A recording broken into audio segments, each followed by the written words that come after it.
Assalamu alaikum. Avant d'entamer la partie relative à la présentation du système marocain de protection sociale, qui va faire l'objet de notre prochaine vidéo, il y a lieu de prendre une idée sur les modèles contemporains des systèmes de protection sociale. Avant de commencer de décortiquer ces modèles, il faut savoir que la protection sociale est une forme de la solidarité collective mise en place par le groupe social conduit par les États. Cela veut dire que pour comprendre l'évolution des systèmes de protection sociale, il faut avant tout prendre une idée sur l'évolution de la notion de l'État moderne et ses fonctions. Mais c'est quoi un État selon les juristes?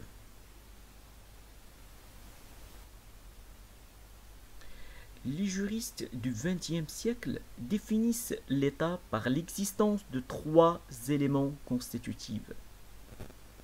Tout d'abord, un territoire. Deuxième élément, une population. Et enfin, un gouvernement effectif.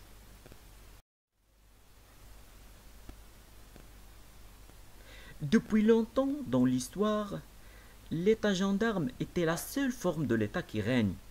Son rôle et ses interventions se limitent à l'armée,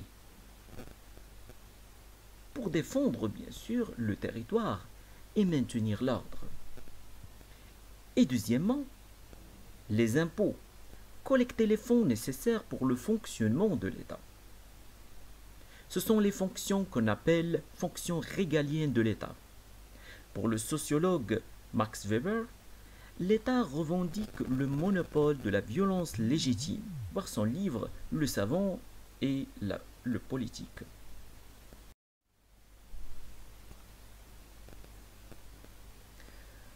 Au cours de la première moitié du XXe siècle, et notamment après les deux guerres mondiales, entre 1914 et 1948, et bien sûr, en ajoutant la crise ou la grande crise financière de 1929. Le chômage s'est évolué. Les invalides temporaires et permanents, les orphelins et les survivants se sont multipliés. Pour sauver l'État et l'économie, les gouvernements ont été obligés à étendre leur domaine d'intervention à l'économie et au social. C'est la transition de l'État gendarme à l'État-providence, ou appelé aussi l'État social. On parle des nouvelles fonctions économiques et sociales de l'État.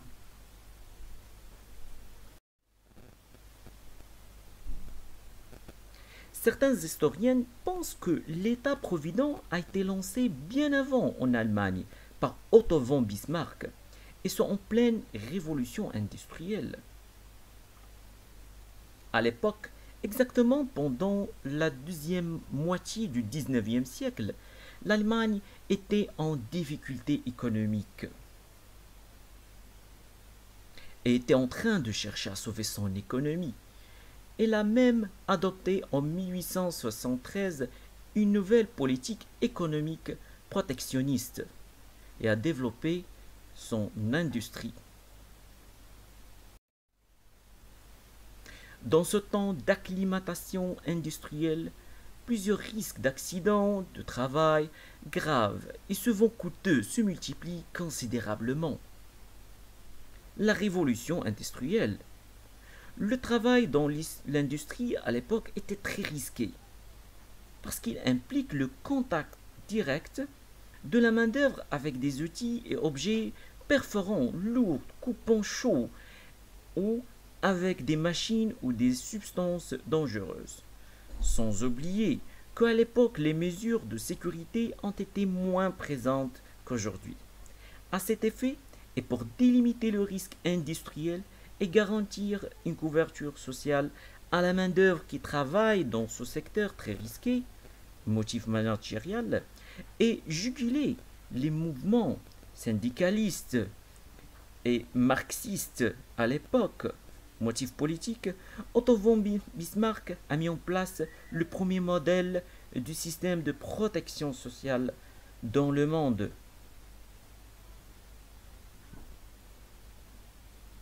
Et cela pour améliorer les conditions de vie du prolétariat ouvrier.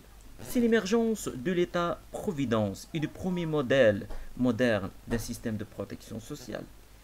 Bismarck a été conscient que ce système aura un effet cyclique positif sur la productivité de l'industrie nationale.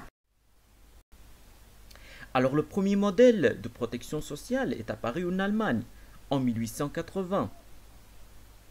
C'est le modèle bismarckien. C'est le modèle de l'État-providence fondé par le chancelier Otto von Bismarck, l'homme d'État allemand qui a occupé le poste du premier chancelier de l'Allemagne entre les années 1871 et 1890. Son fameux système était fondé sur certains principes, bien sûr, adoptant 3 lois. La première loi était une loi qui couvre la maladie. C'était en 1883. Deuxième loi, c'était la loi sur les accidents de travail. C'était en 1884. Et après, la loi sur la vieillesse et l'invalidité en 1889. Ces lois reposent sur le mécanisme des assurances sociales, dont la valeur des prestations sociales est proportionnelle aux cotisations. Ce modèle se base sur une logique que l'on retrouve aujourd'hui dans de nombreux systèmes de protection sociale. C'est la logique de l'assurance sociale. Les principes caractérisant ce modèle sont, premièrement, qu'il est destiné uniquement aux travailleurs. Deuxièmement, adhésion obligatoire à ce système.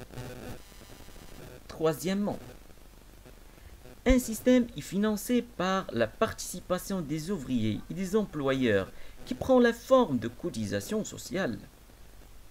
Quatrièmement, le système est géré par les représentants des salariés et des employeurs.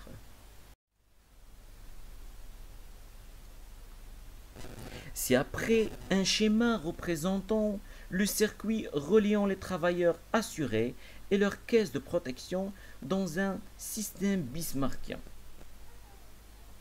Dans ce système, les travailleurs participent au financement de la caisse qui garantit une couverture sociale en cas d'un risque social survenu qui engendre une perte de revenus des travailleurs comme une maladie, un accident de travail ou une invalidité.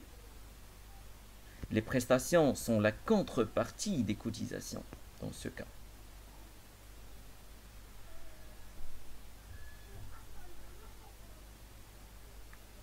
À la fin de cette preuve relative au modèle de protection sociale contemporain, on conclut par la citation de Otto von Bismarck qui dit « L'objectif principal des dirigeants d'un État consiste ou devrait consister à rendre le peuple heureux et aisé et à lui donner la paix et la richesse, que les différentes formes de gouvernement se livrent aux concurrences pour atteindre ce grand objectif. » Cet objectif était le même pour les dirigeants de la Grande-Bretagne, mais ils ont choisi de le réaliser par une méthode.